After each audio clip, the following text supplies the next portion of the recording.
This is the most with the host, and this video will be different than what I've been uploading until now. Just like in my WCW United States tag title video, I'm going to be narrating more fantasy booking stories from other people online, especially from Reddit since it's been where I've read the most stories from, for the sake of sharing the stories I enjoy with people who haven't heard of them. This story in particular is a personal favorite as it covers Shawn Michaels' heel turn from 2005. It's a 4-year-old post written by a Redditor whose account was deleted for whatever reason, which is a shame because I like this guy's work. Without further ado, let's dive right in.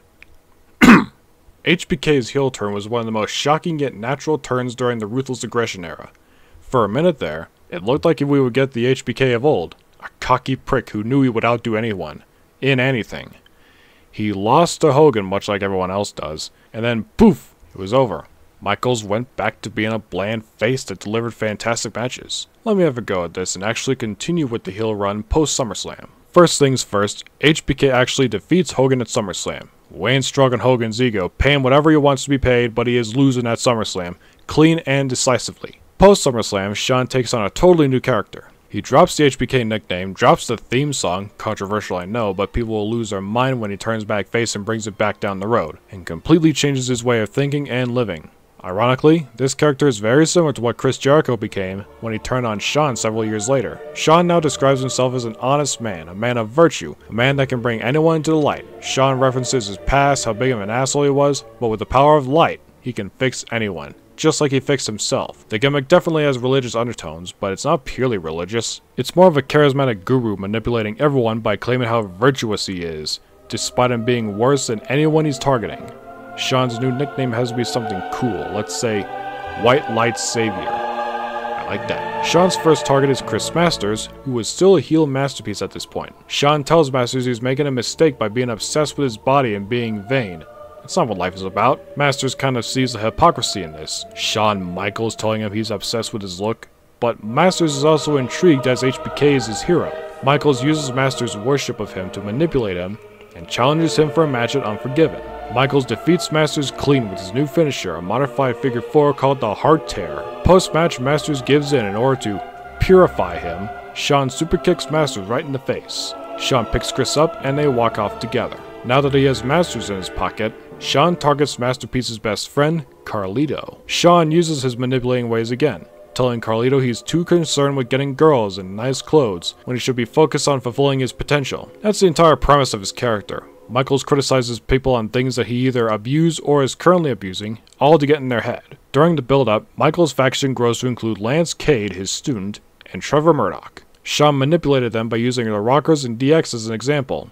A good unit is nothing without a good leader. Carlito, meanwhile, is not interested in his new wacky Shawn Michaels, until Shawn and his cronies invade Puerto Rico and attack Carlos Colon. Now it's personal, and it will go down to Taboo Tuesday in a Caribbean strap match. Shawn Michaels manages to barely defeat Carlito after a bloody and brutal match without interference. Post-match, the same fate that Masters experienced awaits Carlito. Shawn superkicks him, and Shawn, Carlito, and the rest of his followers walk off together. In the main event, John Cena retains the WWE title in a lumberjack match against Kurt Angle. As Cena is celebrating with the legends who are ringside, the lights go out. Suddenly, every light in the arena turns white, blinding the audience and everyone in the ring. When the lights normalize, Shawn Michaels and his entire crew are in the ring, armed with chairs, and they destroy everyone. Cena and several legends are busted open, and Michaels' vision is expanding. The lights out, white lights deal will be a trademark of Shawn's group from now on. Shawn's brutal group finally gets a name. The Shrine of Suffering, SOS. Shawn manages to persuade Raw GM Eric Bischoff to name himself and the entire SOS as Raw representatives against Team SmackDown at Survivor Series. Bischoff accepts, but Shawn throws in one little stipulation. If SOS win, every member will get title shots. Bischoff agrees again, and in a shock, SOS actually does win the match for Raw, with Shawn and Masters being the sole survivors. Shawn pins Batista after a Masterlock Superkick combination. The entire SOS now get title shots. Will the White Light Savior's plan work? Carlito defeats Ric Flair for the Intercontinental title. Cade and Murdoch outsmart Kane and Big Show to win the tag titles, but unfortunately, Chris Masters' trip to SmackDown to challenge Batista for the world title ends unsuccessfully. That only leaves one man, the leader, Shawn Michaels, who gets a shot at John Cena on a December 5th Christmas edition of Raw. Shawn points out how Cena is playing the hero, a role which he himself was once in. Shawn says being a hero only leaves you with a broken body, mind, and spirit. Cena doesn't give in like everyone else does.